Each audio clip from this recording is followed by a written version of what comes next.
Negative energy भेजता है, व्यवहार में भेजता है, सोच में भेजता है, पीठ पीछे भेजता है, या किसी ने आपके साथ गलत किया है, ज्यादा वाला गलत, बस उनको सामने लेकर आना 1 मिनट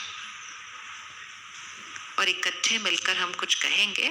आप सब रिपीट करना, मन में नहीं करना, शब्दों में करना, पूरे शहर में गूंजे वो वाइब्रेशन। उनको देखते हुए आप कहो, बीती सो बीती, बोलिए अच्छे से बोलो, बीती सो बीती, मैं आत्मा इस बात को खत्म करती हूँ, मैं आपको क्षमा करती हूँ, मेरी तरफ से आपके लिए दुआएं दुआएं और दुआएं। अब एक बार फिर से रिपीट करेंगे, बीती सो बीती, मैं आत्मा इस बात को आज खत्म करती हूँ, मेरी तरफ से आपके लिए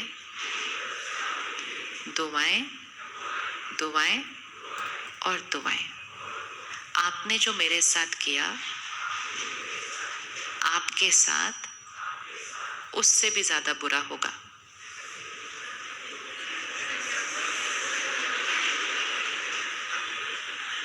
क्यों नहीं बोला? आपको सिर्फ रिपीट करने के लिए बोला था, क्यों नहीं बोला? क्यों नहीं बोला? ये है आत्मा का निज संस्कार। दुआ देना कितना सहज था, इतना आसानी से दिया। दुआ का विपरीत सिर्फ बोलने के लिए बोला था, बोला भी नहीं गया। करेंगे कैसे? हो ही नहीं सकता, क्योंकि देव भूमि की सत्योगी आत्माएं ऐसे ही होती हैं। दुआएं देना बहुत सहज होता है। कितना आसानी से दिया, कितना आसानी से दिया। और आपको तो ऑपोजिट, आपको नहीं बोलना था, आपको तो सिर्फ मैं बोल रही थी, आपको तो सिर्फ उसको दोहराना था। दोहराया भी नहीं गया, क्योंकि ये हमारा संस्कार नहीं है। हर आत्मा शुद्ध है। हम स्वर्णिम भारत, सत्युगी भारत की दिव्य आत्माएं ही हैं। लेकिन हम सत्युग से अभी कहाँ पहुंच चुके हैं? सारे कलयुग में पहुंच गए हैं। जैसे ये कपड़ा है, सफेद है, लेकिन सारा दिन पहना तो रात तक पहुंचते पहुंचते उस पे क्या हो जाता है? थोड़ा सा दाग लग जाता है। लेकिन हमें याद रखना है, वो सिर्फ दाग है, वो इस कपड़े का रंग नहीं है। थोड़ा सा ऐसा करेंगे और दाग खत्म हो जाएगा। इसी तरह मैं आत्मा, शुद्ध पवित्र आत्मा सत्युग में, लेकिन फिर शरीर लिया छोड़ा, शरीर लिया छोड़ा, त्रेता युग में आई, फिर शरीर लिया छोड़ा, फिर द्वापर युग में आई, फिर कलयुग में आई, अभी कलयुग के अंतिम समय पर आ गई। तो वो जो सफेद था उस पर थोड़े थोड़े क्या लग गए? थोड़े थोड़े दाग लग गए। कौन से दाग लगे? चिंता, ईर्ष्या, द्वेष, गुस्सा, छोटे छोटे छोटे छोटे दाग। लेकिन निज गुण, निज संस्कार हर आत्मा का पवित्रता है, प्रेम स्वरूप है, सुख स्वरूप है, शांत स्वरूप है। अभी जो हमने 4 लाइन बोली, आप अगले 15-20 दिन के लिए हर रोज रात को सोने से पहले या सुबह या दिन में जब भी वो याद आ जाए, आप सिर्फ एक बार ये 4 लाइन बोल दीजिएगा, तो आपकी तरफ से क्या जाना शुरू हो जाएगा? सपोज सामने वाला आपके व्यापार में या आपके काम के क्षेत्र में आपके साथ ईर्ष्या करता है, उसको इनसिक्योरिटी है, और वो वहां से ये भेज रहा है, इनका सारा काम ही गलत हो जाए, इनकी तो दुकान ही बंद हो जाए, फिर मेरी अच्छी चलेगी, इनके घर नई गाड़ी क्यों आई। सोच सकते हैं ऐसा लोग। लेकिन यहाँ से आपने सोचा, मेरी तरफ से आपके लिए ढेर ढेर दुआएं दुआएं दुआएं।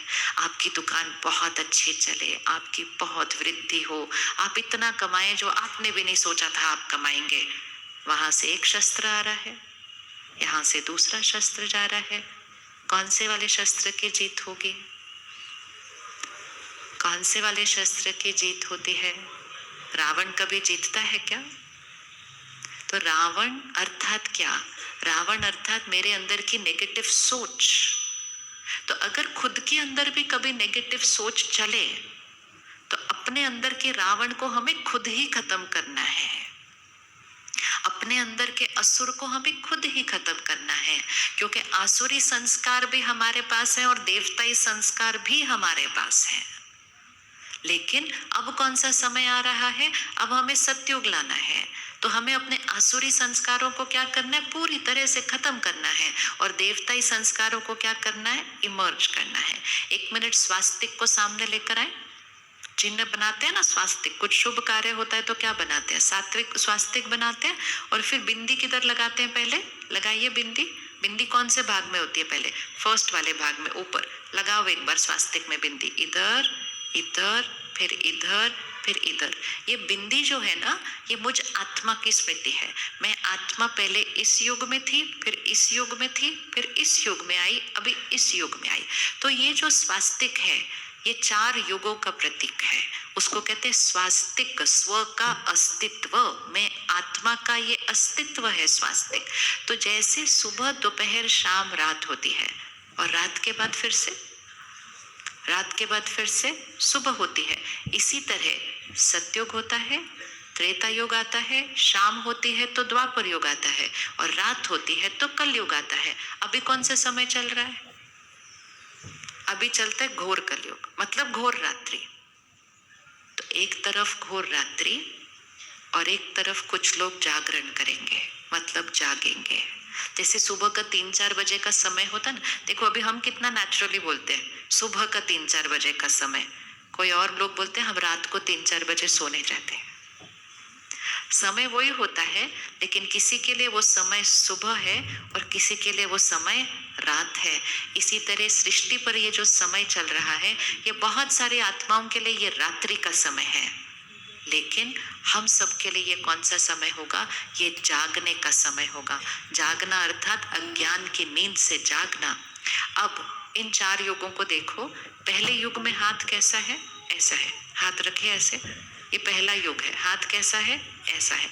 ये हाथ क्या कर रहा है, ये ऐसा वाला हाथ क्या करता है, दे रहा है, दे रहा है, दे रहा है, दुआएं दे रहा है। इसीलिए ये देवी देवताओं का युग है, आदि सनातन देवी देवता धर्म। देवी देवता धर्म मतलब पूरा समाज देवताई संस्कारों वाला था। वो रिलीजन नहीं है, वो सिविलाइजेशन है। हर एक आत्मा वैसी थी। तो ऐसे है सत्युग। फिर दूसरा युग कैसे हुआ, हाथ नीचे चला गया, मतलब मेरा देना क्या हुआ, थोड़ा सा कम हुआ। फिर तीसरा युग द्वापर युग, हाथ ऐसे। ये हमने क्या करना शुरू किया द्वापर युग से, चाहिए चाहिए चाहिए शुरू हुआ।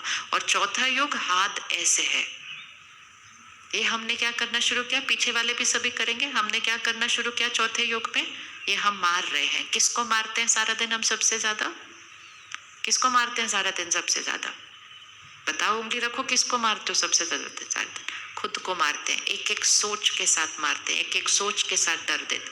अब रखिए 1, ठीक है, ये मेरा अस्तित्व है। मैं आत्मा पहले इस युग में थी, यहाँ बिंदी लगाओ। फिर मैं आत्मा दूसरे युग में गई, क्या हुआ, हाथ ऐसे हुआ। फिर तीसरे युग में बिंदी लगी, मैं आत्मा कैसे बन गई, ऐसे बन गई।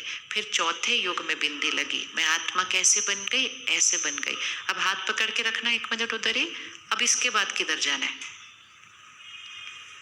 अभी इसके बाद किधर जाना है, कौन सा योग आना है, बस सारा दिन सिर्फ ये एक्सरसाइज करनी है, छोटी सी, ऐसे से ऐसे, हर सोच को ऐसे से ऐसे बनाना है, ऐसे से ऐसे बनाना है। और जिस आत्मा ने सोच को ऐसे से ऐसा बनाना शुरू कर दिया, उस आत्मा का सत्युग तो आज ही शुरू हो गया।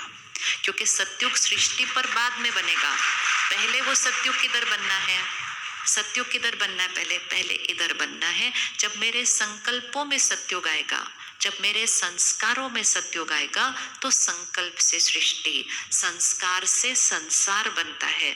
आज दुनिया बहुत मेहनत कर रही है संसार को बदलने की। शारीरिक स्वास्थ्य होना चाहिए, मानसिक स्वास्थ्य होना चाहिए, रिश्ते अच्छे होने चाहिए, प्रकृति अच्छी होनी चाहिए, उन्नति बहुत होनी चाहिए। संसार पर मेहनत करते हैं, और जितनी मेहनत करते जा रहे हैं वो कलयुग और घोर कलयुग बनता जा रहा है। क्योंकि संसार से संस्कार नहीं बनते, संस्कार से संसार बनता है। आपका घर स्वर्ग और नर्क कौन बनाता है, कौन बनाएगा? अगर आपका ज्यादा बड़ा घर है तो वो स्वर्ग हो जाएगा क्या? छोटा घर है तो वो नर्क हो जाएगा क्या? नहीं। अगर आपके घर में ज्यादा सुंदर सामान है तो क्या वो स्वर्ग हो जाएगा? नहीं। अगर आपके घर में सारा पुराना सामान पड़ा है तो क्या वो घर नर्क हो जाएगा? नहीं।